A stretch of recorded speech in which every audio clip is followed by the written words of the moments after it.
Astaghfirullah. Assalamualaikum warahmatullahi wabarakatuh.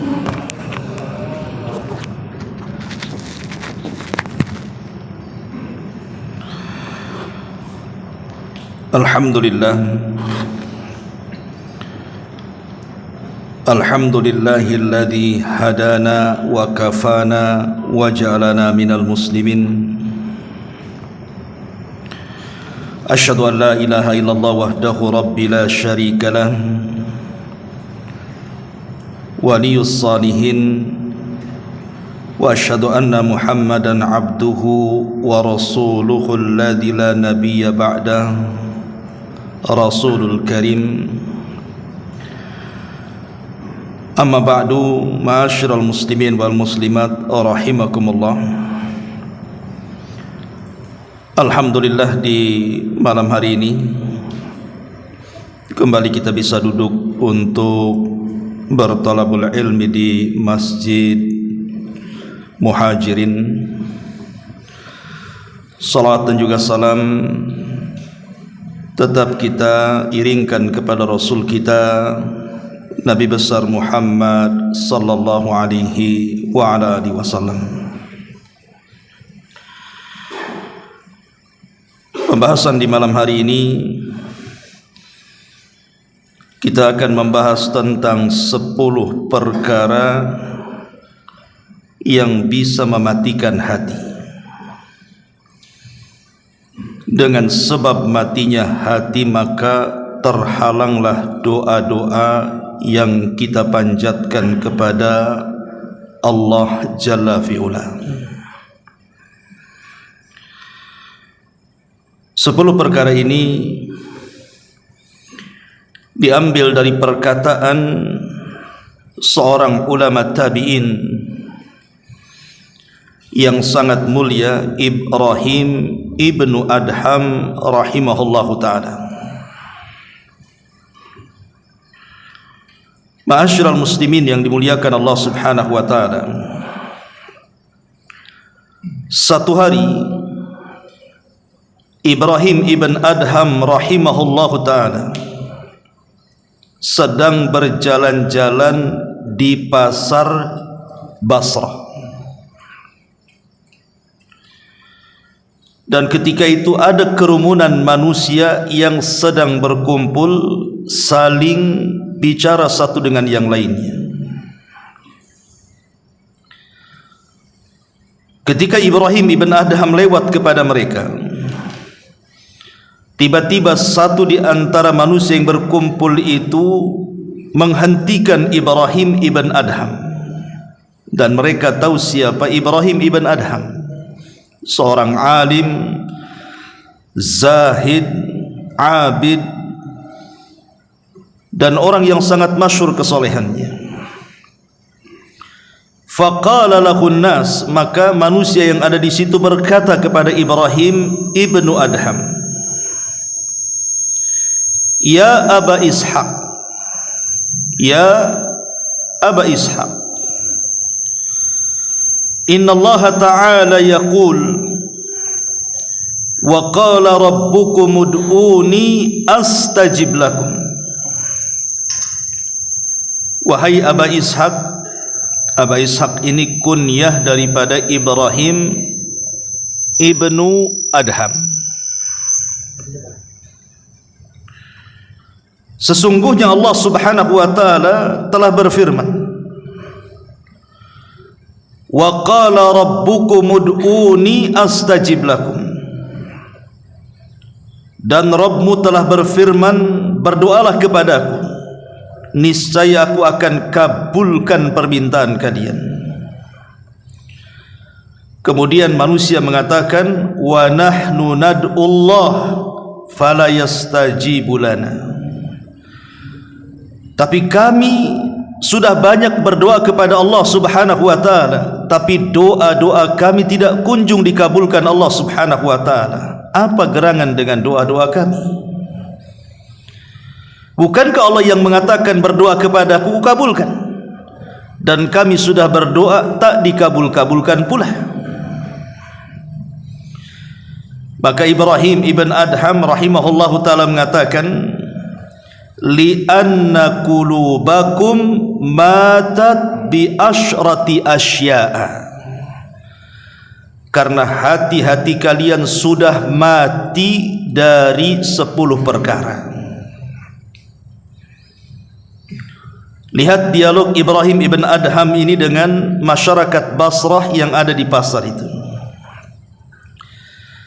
Ketika orang-orang mengeluh dan mengadu kepada Ibrahim ibn Adham soal doa-doa mereka yang mereka panjatkan kepada Allah, namun tidak kunjung pula diijabah doa mereka, padahal mereka yakin bahwa Al-Quran sudah berfirman, wa qala rabbukum ud'uni astajib lakum. Maka Ibrahim ibn Adham memberikan alasan kenapa doa-doa kalian tidak dikabulkan. Bahkan doa-doa kita juga kenapa tidak dikabulkan? Boleh jadi karena kita mati hatinya. Kenapa mati hati kita? Karena 10 perkara ini, kata Ibrahim ibn Adham. Dan kalau seandainya kita berdoa kepada Allah subhanahu wa ta'ala, tiba-tiba Allah tidak kunjung mengabulkan doa kita, maka ini musibah di atas musibah. Tidak ada kemalangan, tidak ada musibah yang lebih besar dibandingkan doa-doa kita ditolak oleh Allah subhanahu wa ta'ala. Karena ketika Allah subhanahu wa ta'ala menolak doa-doa kita, maknanya Allah sudah tidak mempedulikan kita. Kalau Allah subhanahu wa ta'ala tidak mempedulikan kita, artinya Allah sudah tidak menganggap kita lagi. Dan itulah bahayanya hati yang mati itu. Karena hati yang mati inilah yang menjadikan doa-doa kita tidak dikabulkan Allah subhanahu wa ta'ala. Kenapa mati? Inilah yang akan kita bahas. Mati dari 10 perkara. Yang pertama, kata Ibrahim ibn Adham rahimahullahu ta'ala, araftumullaha walam tu'addu haqqahu. Kalian mengenal Allah, kalian mengetahui Allah, tapi kenapa kalian tidak melaksanakan hak-hak dan kewajiban Allah subhanahu wa ta'ala?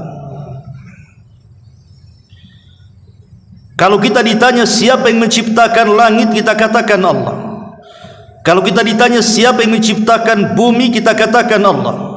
Kalau kita ditanya siapa yang menciptakan lautan, gunung-gunung, hutan-hutan, binatang, bahkan siapa yang menciptakan kita, maka kita akan mengatakan Allah.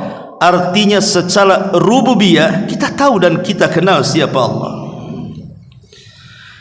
Lah kalau kita sudah kenal Allah subhanahu wa ta'ala secara rububiyah, kenapa kita tidak mau melaksanakan hak dan kewajiban yang Allah perintahkan kepada kita? Ma'asyiral muslimin yang dimuliakan Allah subhanahu wa ta'ala, dengan cara apa kita melaksanakan hak dan kewajiban kita kepada Allah? Berdasarkan hadis Mu'adz bin Jabal radhiyallahu anhu, ketika Nabi SAW bertanya, ya Mu'adz, hal tadri ma haqqullah 'alal ibad wa ma haqqul ibadi 'ala Allah? Mu'adz, tahu enggak apa hak Allah kepada hambanya dan apa hak hamba kepada Allah? Maka Mu'adz mengatakan, Allah wa rasuluhu a'lam, Allah dan Rasulnya yang tahu. Maka Nabi SAW mengatakan, fa inna haqqallahi 'alal ibadi an ya'buduhu wa la tusyriku bihi syai'an. Fa inna haqqallah 'alal ibad an ya'buduhu wa la yusyriku bihi syai'an. Tuntutan Allah kepada kita ini agar kita hanya beribadah kepada Allah dan tidak menyekutukan Allah sedikit pun. Inilah yang dikatakan oleh Ibrahim ibn Adham di sini. Kita mengenal Allah, tapi kita tidak pernah melaksanakan hak dan kewajiban kita kepada Allah. Dalam doa-doa yang kita panjatkan, cerewetnya lah kita meminta, macam-macam kita meminta kepada Allah Subhanahu wa taala. Tetapi hak Allah tidak pernah kita penuhi.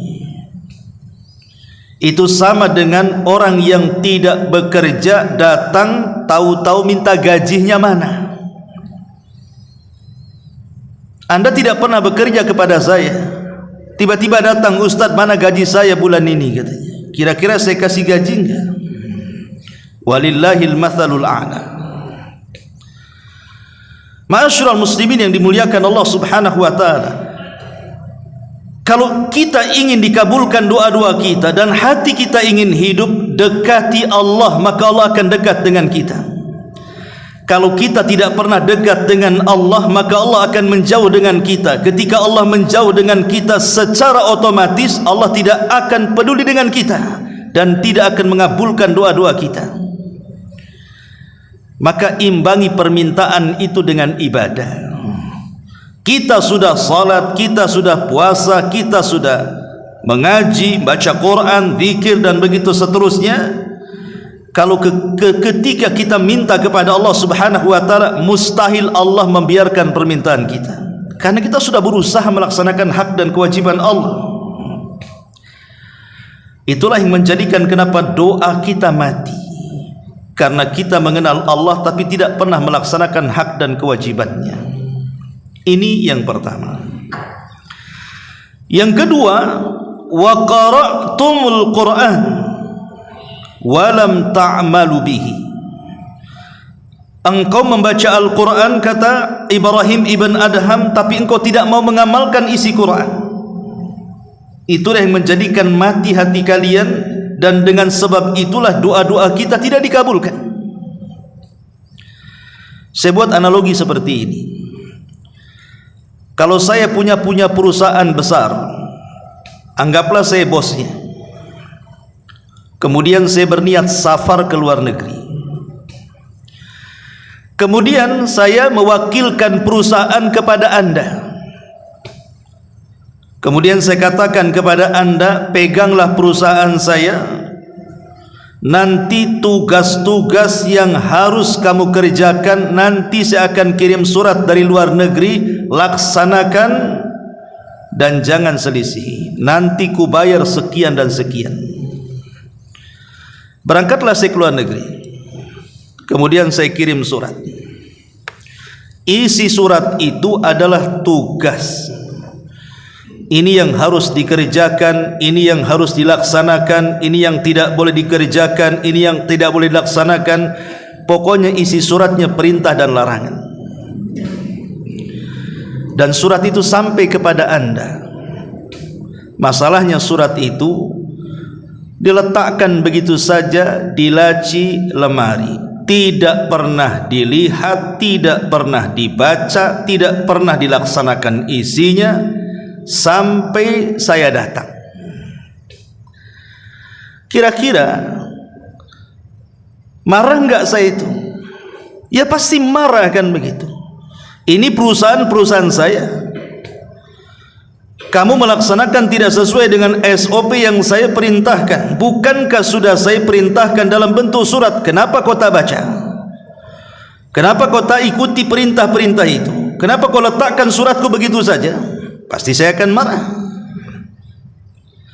Atau boleh jadi dia membacanya, tapi tidak melaksanakan isinya. Lalu apa gunanya kalau begitu? Hanya dibaca dan tidak dilaksanakan. Tentu saya juga marah kan begitu. Ini perusahaan saya, kenapa kau baca saja, kau tidak amalkan perintah saya? Kamu kan wakil saya.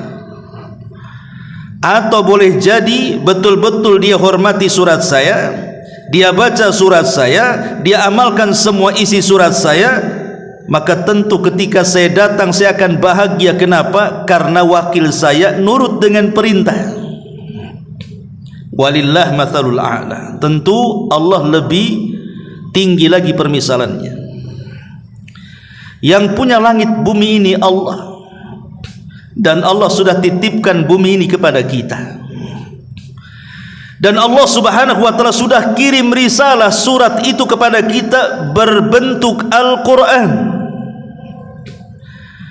Kalau kita tidak pernah menyentuhnya, tidak pernah membacanya, tidak pernah melaksanakan isinya, apa larangannya, apa perintahnya, kira-kira Allah marah atau tidak? Pasti marah. Atau boleh jadi mungkin kita terimalah risalah itu, kita pegang Quran, kita baca Quran, tapi tidak pernah kita memahami isi Quran, apa perintahnya, apa larangannya. Yang penting baca saja. Kira-kira Allah murka atau tidak? Bisa saja Allah murka. Atau mungkin yang ketiga, kita pegang Qurannya, karena ini risalah dari Allah, kita muliakan Quran itu, kita baca Quran itu, kita pelajari Quran itu, kita berusaha mengamalkan isi dan menjauhi larangan Quran itu. Kira-kira Allah senang tidak? Pasti Allah senang. Itulah yang dikatakan oleh Ibrahim ibn Adham, wa qara'tumul Quran wa lam ta'malu bihi. Kalian membaca Quran tapi tidak pernah mengamalkannya. Persis seperti ucapan Nabi SAW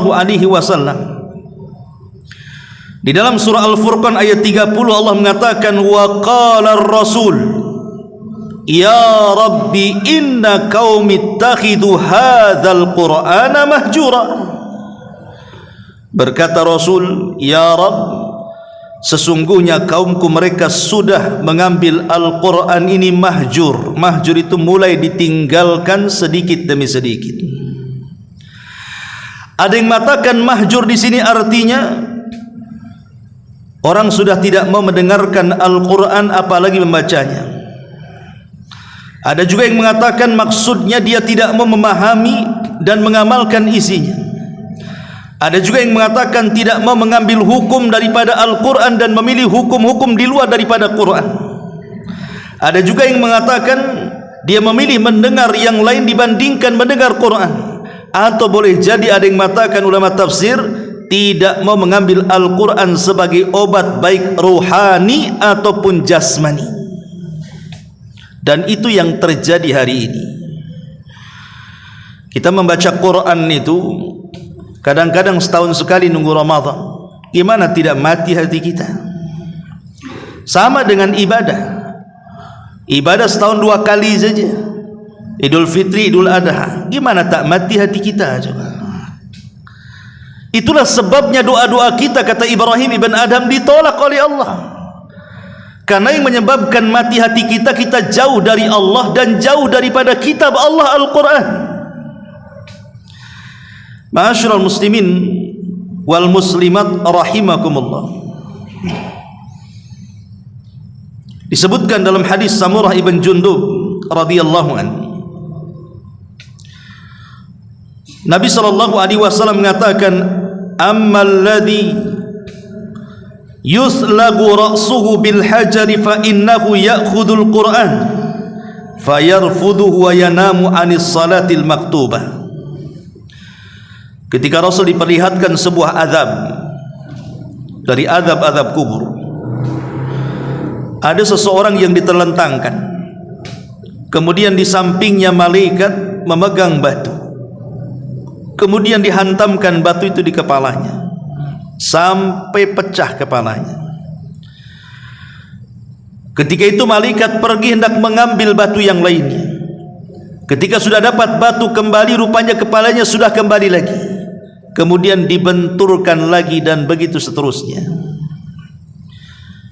Kemudian Rasul bertanya kepada malaikat yang membawa dia, ma hadan, kenapa orang ini siksanya begitu dahsyatnya? Apa dosanya?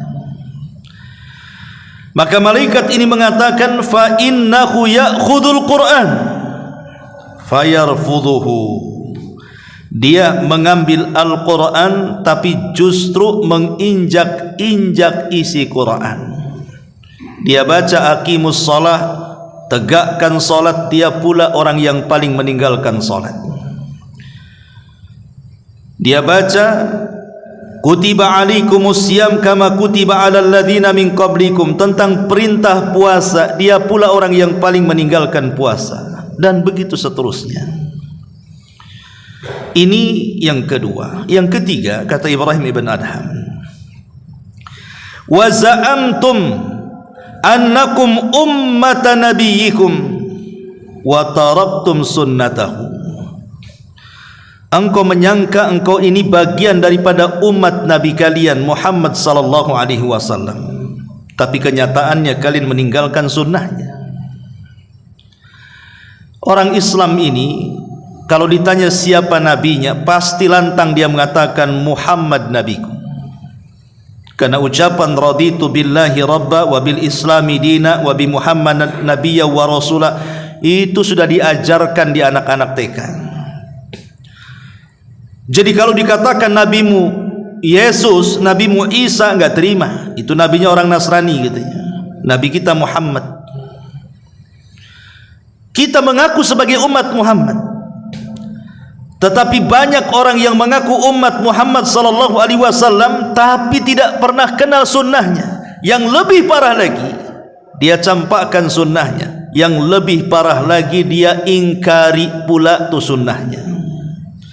Sampai ada kelompok yang disebut dengan ingkarus sunnah, tidak mau menerima sunnah.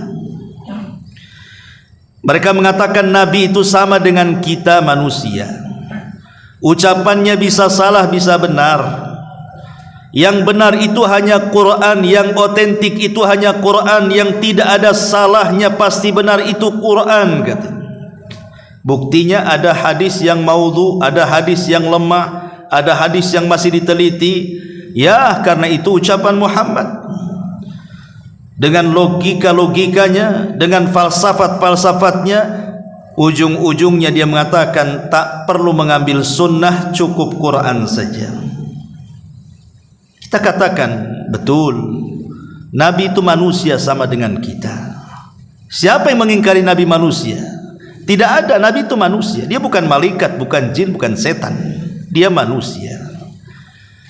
Secara unsur biologis dia sama dengan kita. Dia ada dagingnya, dia ada tulangnya, dia ada darahnya, dia ada uratnya. Dia bisa sedih, dia bisa menangis, dia bisa bahagia, dia sama dengan kita. Tetapi yang harus dipahami, walaupun Rasul itu manusia, tetapi al-bashar la kal-bashar. Dia manusia tapi bukan seperti manusia yang lainnya. Betul dia manusia, tapi berbeda dibandingkan manusia-manusia yang lainnya. Karena Allah sudah memilih dia. Dan kenapa Allah tidak memilih kita? Karena dia beda dari kita. Makanya Allah pilih dia. Bahkan Allah jadikan model dalam Al-Quran, laqad kana lakum fi rasulillahi uswatun hasanah. Sungguh telah ada pada jati diri Nabi suri teladan yang indah. Allah jadikan dia model bagi seluruh umat manusia dengan keluhuran akhlaknya, sehingga Allah mengatakan wa innaka la'ala khuluqin azim. Engkau di atas akhlak yang paling baik wahai Muhammad. Jadi dia memang bashar, tetapi la kal bashar, berbeda dengan bashar yang lainnya, berbeda dengan manusia yang lainnya. Allah jadikan dia orang pilihan. Dia memiliki keutamaan dan nilai kualitas yang tidak dimiliki manusia yang lainnya. Dan ucapannya adalah wahyu, wa ma yantiqu anil hawa in huwa illa wahyun yuha. Muhammad itu tidak pernah mengucap dengan hawa nafsunya. Yang diucapkan itu wahyu yang diwahyukan kepadanya. Dan Rasul mengatakan inni utitul kitaba wa mithlahu ma'a. Aku diberikan Al-Quran dan yang semisalnya, maksudnya sunnah. Jadi Quran dan sunnah itu bagian dari kalam Allah. Cuman yang membedakan, kalau Quran itu lafaz dan maknanya dari Allah, kalau sunnah itu makna dari Allah dan lafaznya dari Nabi sallallahu alaihi wasallam. Itu saja yang membedakan, dua-duanya datang dari Allah. Ma'asyiral muslimin yang dimuliakan Allah azza wa jalla. Jadi kalau mengaku umat Rasul, bukan hanya pegang Quran, pegang juga sunnahnya. Pegang juga sunnahnya, jangan diingkari sunnah itu. Ketika seseorang mengingkari sunnah, maka selamanya dia tidak mungkin melaksanakan Quran. Karena Quran itu banyak perintah-perintah yang sifatnya global, kemudian dirinci dengan sunnah. Allah mengatakan aqimus shalah, laksanakan salat. Cemana takbiratul ihramnya? Apa bacaan berdirinya? Macam mana pula rukunya? Itu Quran tidak menjelaskan. Sunnah datang menjelaskan, mulai takbir sampai salam. Al-Quran yang menjelaskan wa atuz zakah, laksanakan zakat. Tapi yang menentukan haulnya, nisabnya, kambing sekian, emas sekian, pertanian sekian, ada di Quran? Tidak ada. Maka orang yang mengingkari sunnah selamanya tidak mampu akan melaksanakan Quran itu. Maka kalau kita mengaku umat Rasul, ikuti sunnahnya, baik sunnah ucapan, perbuatan ataupun penetapan Nabi SAW.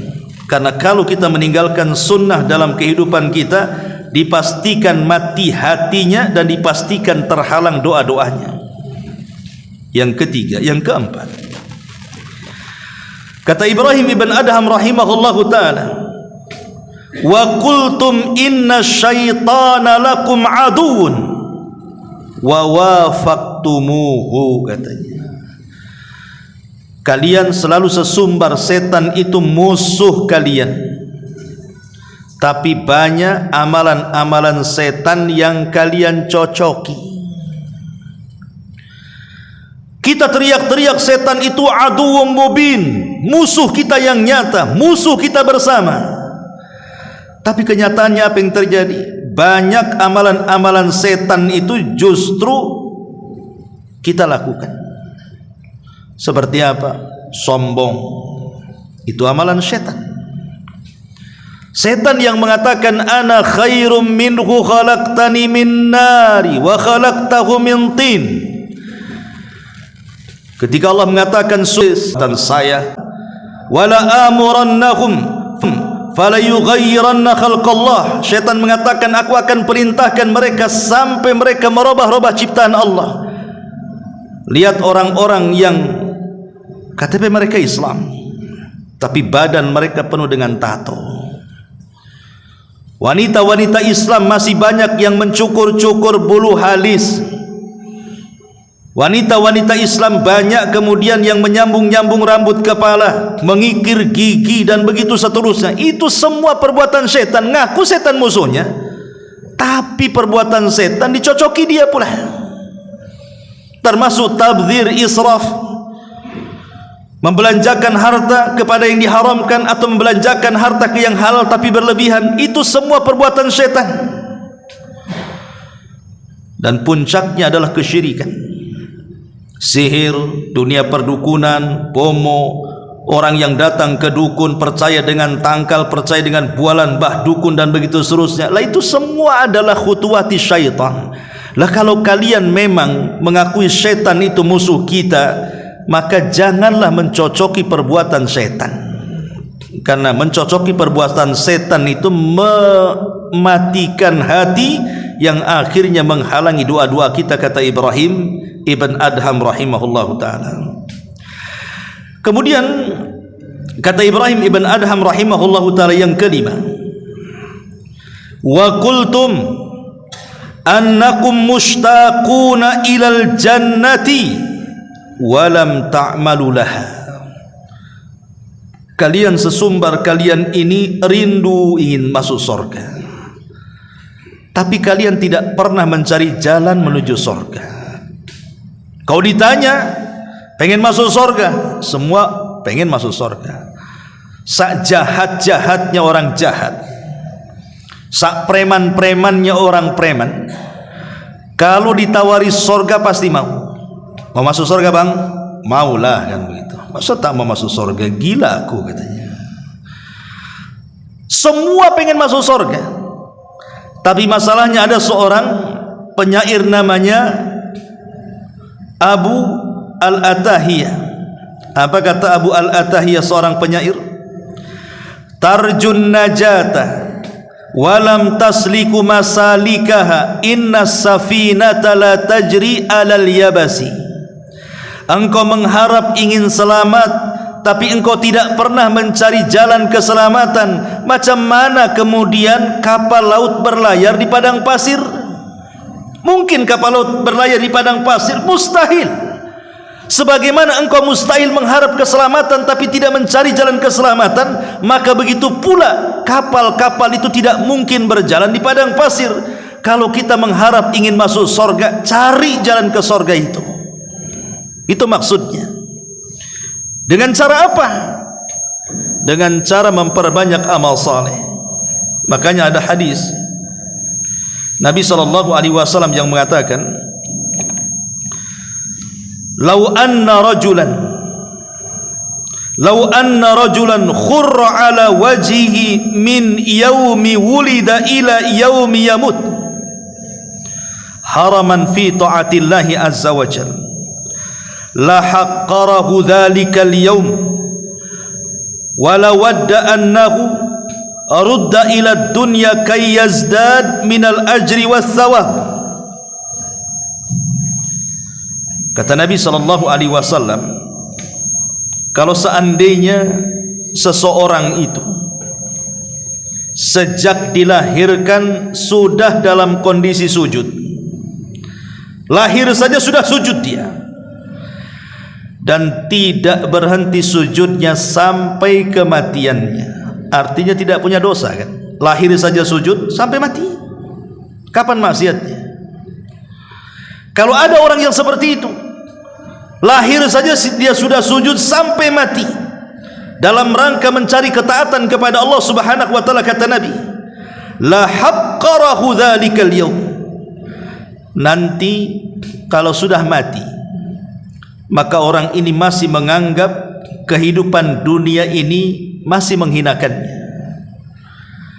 Lawadda annahu rudda ila dunya, bahkan dia masih menginginkan untuk dibalikan ke dunia. Kayazdada minal ajri wath thawab, supaya bertambah pahala dan balasan Allah Subhanahu wa taala di akhirat. Padahal dia terlahir sudah sujud.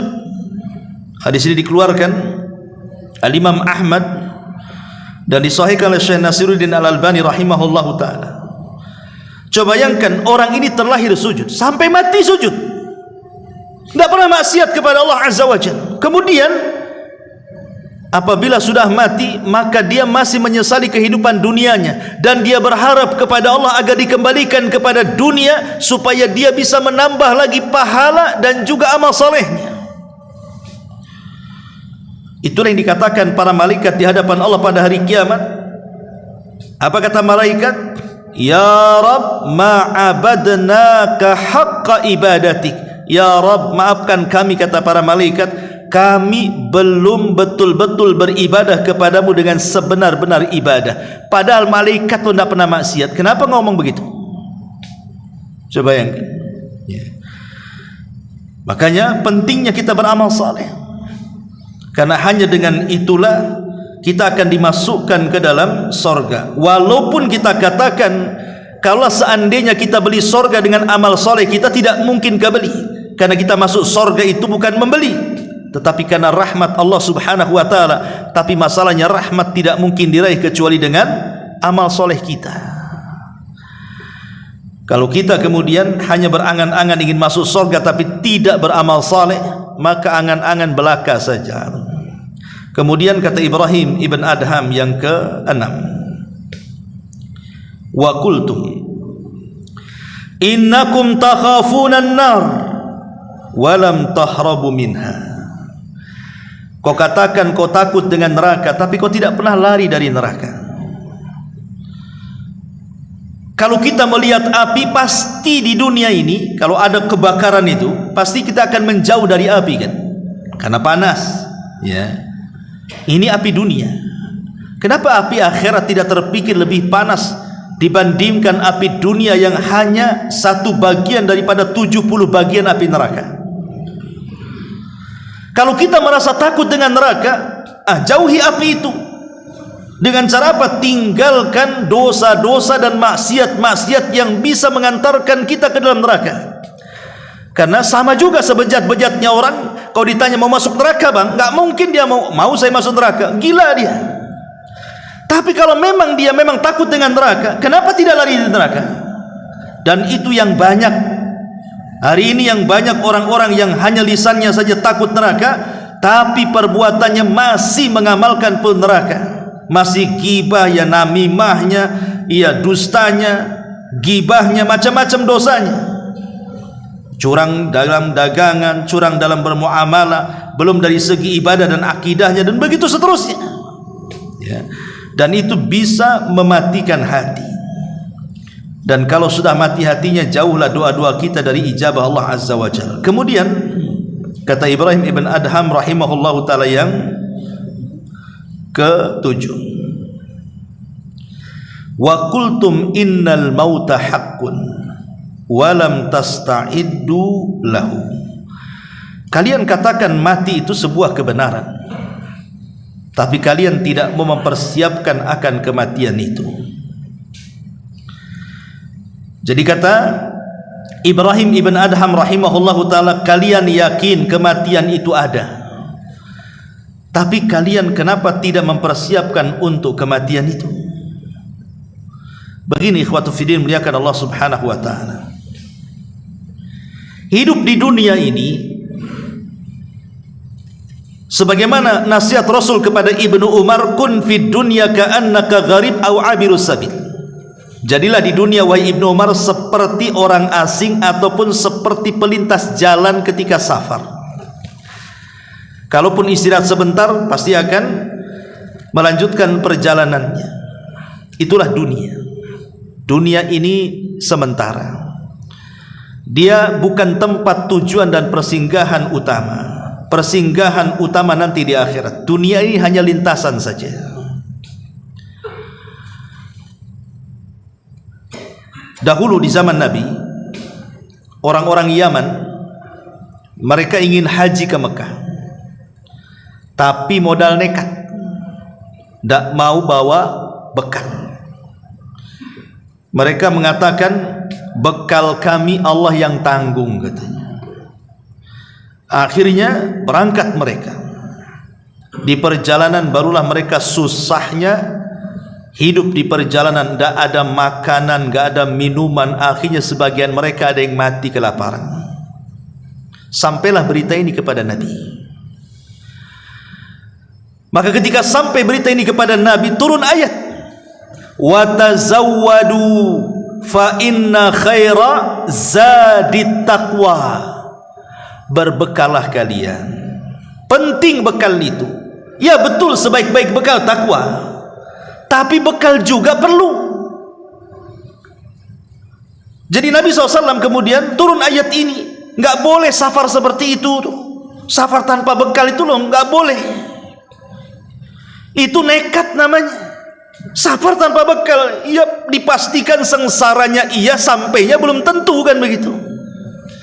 Jalannya lelah letih, tujuannya tidak sampai-sampai. Lah itulah hidup di dunia ikhwatu fiddin. Kalau ketika kita safar ke akhirat ini tidak membawa bekal sama sekali, antum ini nekat namanya. Antum tak pernah sholat, tiba-tiba mati, nekat nggak tuh? Nekat antum itu. Kenapa? Karena tidak ada bekal, kan? Orang nggak sholat pengen mati apa nggak nekat? Dia nekat, pasti itu jelas nerakanya. Ke surganya tidak pernah sampai, nerakanya udah sangkut betulan di situ tuh. Jadi kalau orang tidak membekali dirinya dengan amal soleh di dunia ini, maka selama safar ke surga itu, maka tidak akan sampai-sampai, nyangkut-nyangkut di tengah jalan itu. Itulah nasihat Rasul kepada Ibnu Umar. Jadikan dunia ini seperti orang safar. Namanya orang safar itu harus bawa bekal. Lah bekal itu, itulah amal saleh, dan sebaik-baiknya adalah takwa yang dalam hati. Ma'asyiral muslimin yang dimuliakan Allah Azza wa Jalla. Makanya kenapa Rasul seorang penyair mengatakan, tazawwad minat taqwa fa innaka la tadri idza janna lailun hal ta'isu ilal fajri. Wa kam min sahihin mata min ghairi illatin, wa kam min alilin ashahinan min ad-dahr, fa kam min fata amsa wa asbaha dhahika wa qad nusijat akfanuhu wa huwa la yadri, wa kam min sigarin yurtaja tula umrihi wa qad udkhilat ajsamuhum dhulmatal qabri wa kam min arusin zayyanuha li zawjiha wa qad qubidat arwahuhum lailatal qadri. Kata seorang penyair, berbekallah dengan ketakwaan, karena sungguh engkau tidak tahu jika malam telah tiba, apakah engkau masih bisa hidup hingga pagi hari. Betapa banyak orang-orang yang sehat kemudian meninggal tanpa didahului dengan sakit. Betapa banyak orang-orang yang sakit yang masih bisa hidup beberapa lama.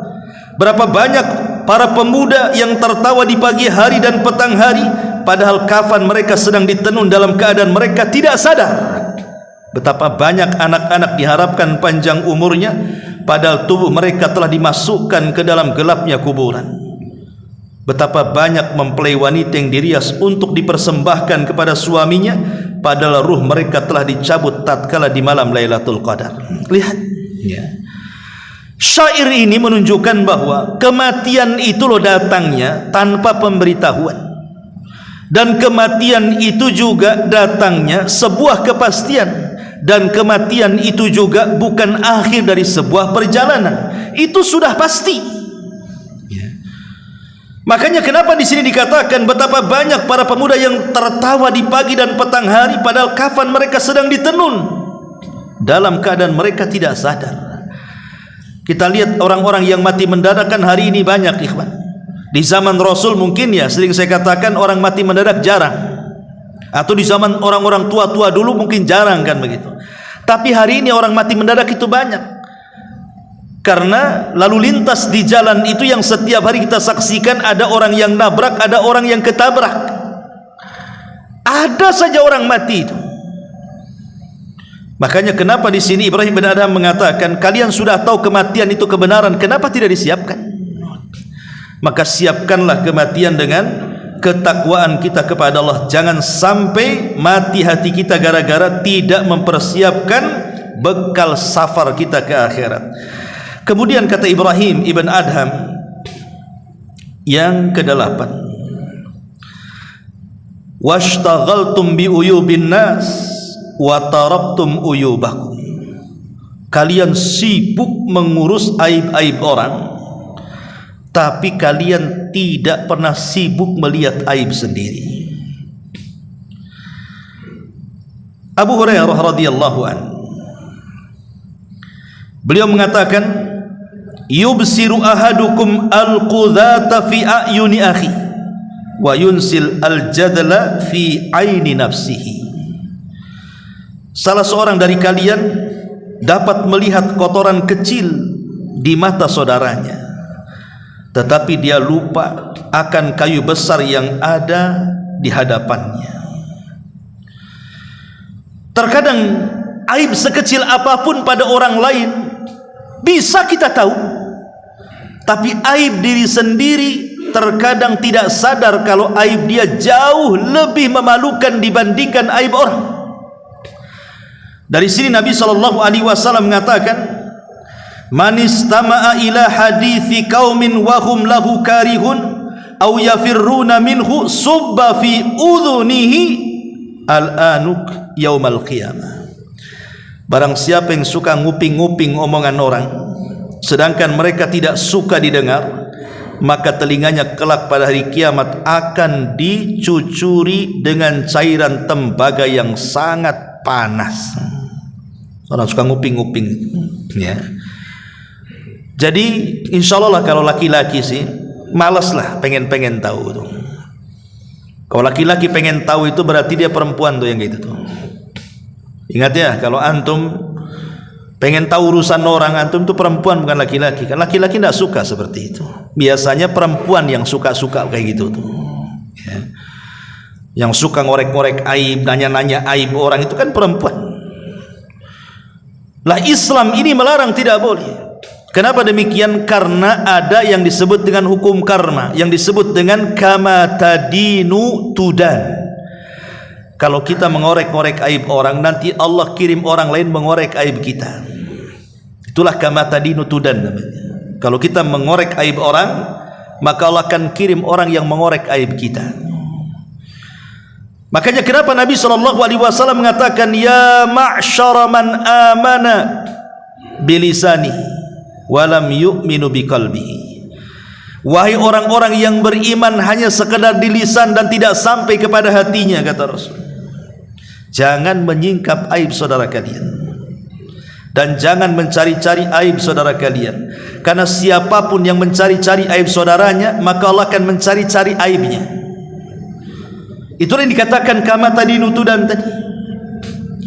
Maka orang yang suka mengorek-ngorek aib tapi lupa dengan aibnya sendiri, maka itu alamat matinya hati, kata Ibrahim ibn Adham. Dan itulah sebabnya doa-doa kita ditolak. Kemudian yang nomor 9, kata Ibrahim ibn Adham, wa akaltum ni'amallahi walam tu'du atau tu'addu syukraha. Kalian makan dari nikmat-nikmat Allah tapi tidak pernah bersyukur akan nikmat Allah.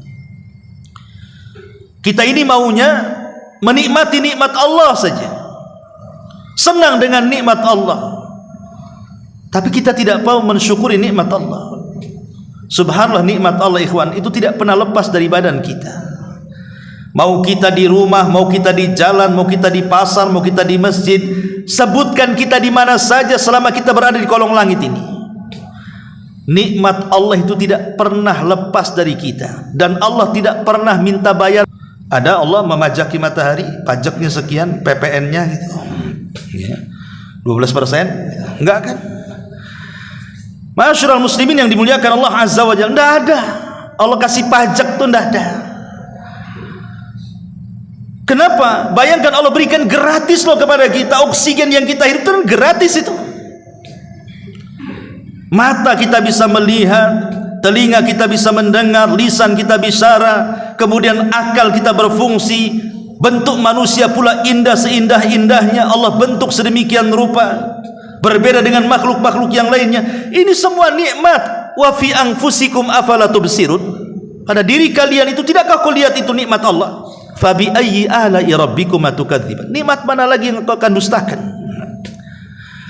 Tapi begitu banyaknya nikmat yang Allah anugerahkan kepada kita, banyak di antara kita yang tidak bersyukur akan nikmat itu. Lah, tidak bersyukur akan nikmat itu bisa mematikan hati, dan ketika mati hati terhalanglah doa-doa kita. Dan yang terakhir, kata Ibrahim bin Adham, wadafantum mautakum walam ta'tabiru bihim fakaifa yustajabu lakum.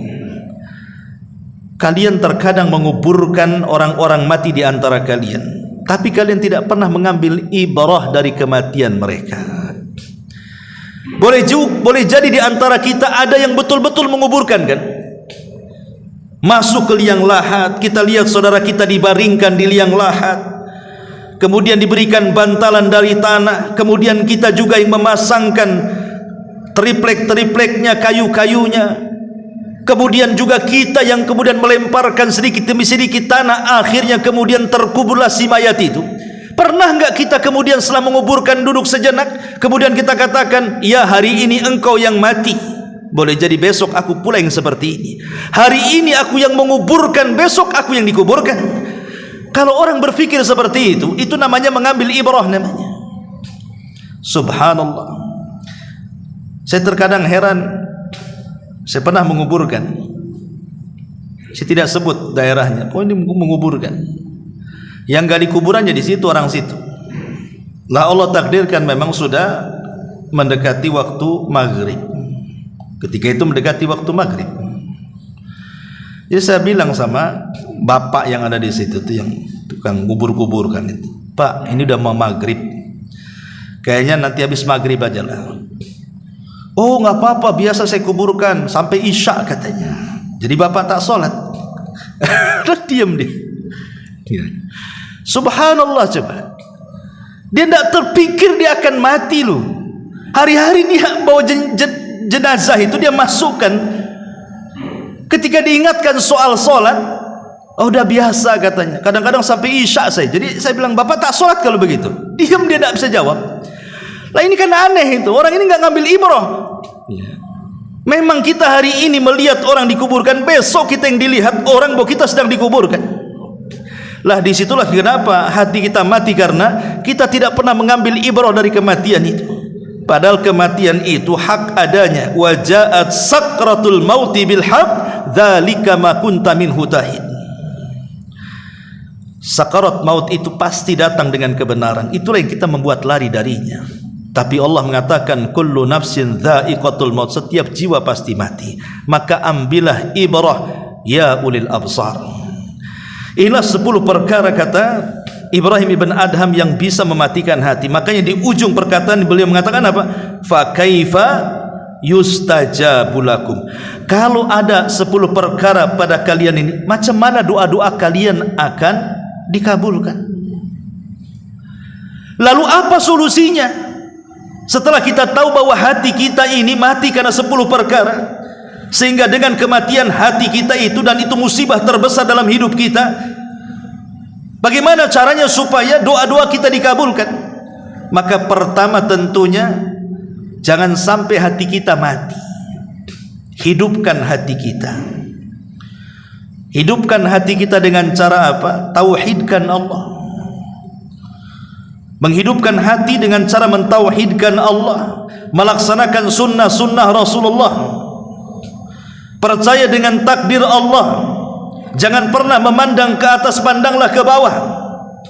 Qanaah, redha, tawakal, mengharap hanya kepada Allah, dan begitu seterusnya. Itulah cara menghidupkan hati.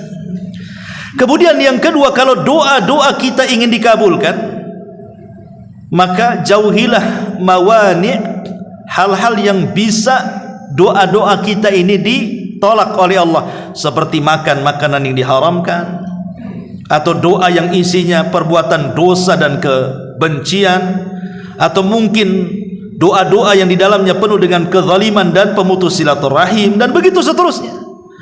Kemudian kalau berdoa, ya ambillah waktu-waktu yang mustajab, entah di malam Lailatul Qadar setahun sekali di bulan Ramadan, atau boleh jadi mungkin mengambil di hari Jumat dalam sepekannya, atau mungkin di sepertiga malam setiap harinya, atau di waktu di antara adzan dan qomat, atau ketika di hari Jumat setelah asar sampai maghrib, atau ketika turun hujan, dan begitu seterusnya. Akan banyak waktu-waktu dan tempat-tempat doa itu. Kemudian juga kenali adab-adabnya, seperti mengangkat kedua tangan. Kemudian harus punya keyakinan. Jangan pula doa itu tidak ada keyakinan bahwa tidak dikabulkan, apalagi sampai mengatakan, ya Allah, mintalah aku sesuatu, kalau kau mau ngasih silahkan, enggak juga enggak apa-apa. Ini doa apa ini? Itu sama dengan orang pinjam uang, pinjamlah, mau dikasih enggak apa-apa, kasih alhamdulillah. Itu kan sama aja. Ya baguslah dikasih orang kayak gini nih. Jadi kalau orang tidak yakin dengan doanya, sementara Rasul mengatakan wa antum muqinuna bil ijabah, sementara engkau harus yakin dengan Allah pasti mengijabah doa kita, maknanya doa itu harus penuh kesungguhan, tidak boleh ada kelalaian di dalamnya, apalagi ada main-main di situ. Dan juga jangan i'tidah, kata ulama. I'tidah itu maksudnya melampaui batas. Tahu dirilah kalau kita ini gajinya umpamanya 1 bulan ya 2 juta atau 3 juta. Berdoa, ya Allah, tambahlah gaji saya, entah 1 juta lagi jadilah umpamanya. Itu bagus ya. Ini doa tukang bangunan yang jelas per bulannya 3-4 juta. Ya Allah, kasih gaji 1 miliar. Tidak namanya. Siapa yang mau gaji 1 miliar tukang bangunan? Jadi jangan berlebihan, doa juga jangan berlebihan, atau dirinci. Doa itu tidak perlu dirinci. Ya Allah, kebutuhan saya banyak nih, beras sekian, tolong. Harga bawang sekian, harga cabai sekian. Mau ngaudit itu apa ini ceritanya? Jadi doa itu tidak perlu dirinci, minta saja langsung. Tidak perlu dirinci, karena merinci dalam doa itu bagian daripada i'tidah. Ya, berlebihan dalam doa tidak boleh. Ya. Jadi intinya bahwa kalau kita ingin dikabulkan doanya, ya adab-adab doa penuhi, jauhi larangan-larangannya, kemudian harus penuh dengan keyakinan kepada Allah bahwa Allah pasti mengijabah doa kita, dan tinggalkan 10 perkara yang bisa mematikan hati yang dengannya terhalanglah doa-doa kita. Wallahu a'lam bishawab. Inilah yang bisa sampaikan. Mudah-mudahan ada manfaatnya. Subhanaka wa bihamdika asyhadu an la ilaha illa anta astaghfiruka wa atubu ilaik. Allahu taala alam. Assalamualaikum warahmatullahi wabarakatuh.